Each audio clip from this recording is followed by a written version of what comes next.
আসসালামু আলাইকুম। সবাই কেমন আছেন? আশা করি সবাই ভালো আছেন। আলহামদুলিল্লাহ আমরাও খুব ভালো আছি।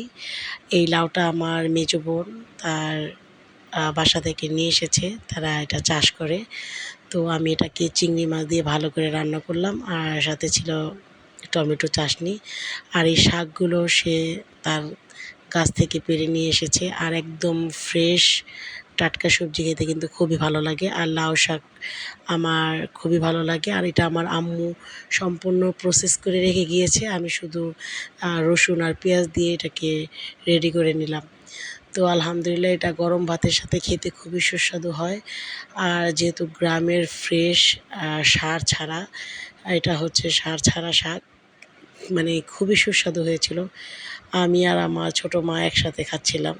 আমি যখন এটাকে নিয়ে বসলাম দেখি আমার মামুনি আমার সাথে খাওয়ার জন্য চলে এসেছে। সে নিজে নিজে একা একাই হাত দিয়ে ভাত খাওয়া শিখেছে। আর এটা দেখতে আমার কাছে খুবই ভালো লাগে। তো আমি ট্রাই করি বাচ্চাদেরকে, যখন তারা হাত দিয়ে কিছু খেতে চায় তাদেরকে হাত দিয়ে খাওয়ার জন্য অবশ্যই উৎসাহ করা উচিত। তো যাই হোক, কথা বলতে বলতে এদিকে শাক দিয়ে আমার ভাত খাওয়া শেষ। আর শাকটা এত ভালো ছিল যা বলার মতো না। আপনি যতই বাজার থেকে নিয়ে আসেন শাক, কিন্তু এরকম মজা পাবেন না। তারপর আমি টমেটো চাটনি করেছি, সেটা দিয়ে খেয়ে নিলাম। আর টমেটো এখন একটু টক। আর আপনি যখন চাটনি বানাবেন এটা মানে টকটক হবে। আর এটা ভাত দিয়ে খেতে খুবই ভালো লাগে। অবশ্যই সবাই ট্রাই করেন, কিন্তু আমি আমার আম্মুর রেসিপিতে ট্রাই করলাম, খুবই সুস্বাদু হয়েছে।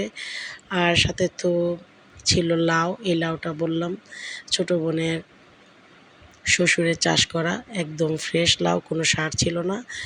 আর যেই দিন আনা হয়েছে ওই দিন আমার আসলে সময়ের জন্য রান্না করতে পারিনি, আমি পরের দিন রান্না করলাম। আর খুবই মানে ফ্রেশ ছিল, আর খেতেও খুব সুস্বাদু হয়েছিল। তো যাই হোক, আমাকে যদি কেউ নিজের চাষ করা কিছু দেয় তাহলে যে আমার এত ভালো লাগে। আর আমি আরেকটা জিনিস আপনাদেরকে কালকে দেখাবো, আমার ছাদ বাগানে যে কিছু ফসল হয়েছে, মানে ফসল বলতে আমি কিছু গাছ লাগিয়েছিলাম সেটাতে ফলন মানে হয়েছে।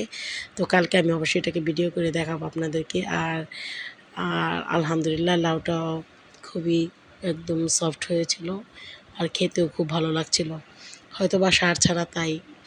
আর সবশেষে খেয়ে নিলাম আমার চাঁদ মামনির হাতের একদম স্পাইসি চিকেন মশালা। আর সাথে সে একদম আলু দিয়েছে বড় বড় করে, এটা একদম মানে আলুর দমের মতো লাগতেছে। তো যাই হোক, এটা চাঁদ রান্না করেছে, খেতে খুবই সুস্বাদু হয়েছে আলহামদুলিল্লাহ। তো সবাই ভালো থাকবেন, অবশ্যই আমার ভিডিওগুলোকে লাইক কমেন্টস করে দিবেন। আল্লাহ হাফেজ।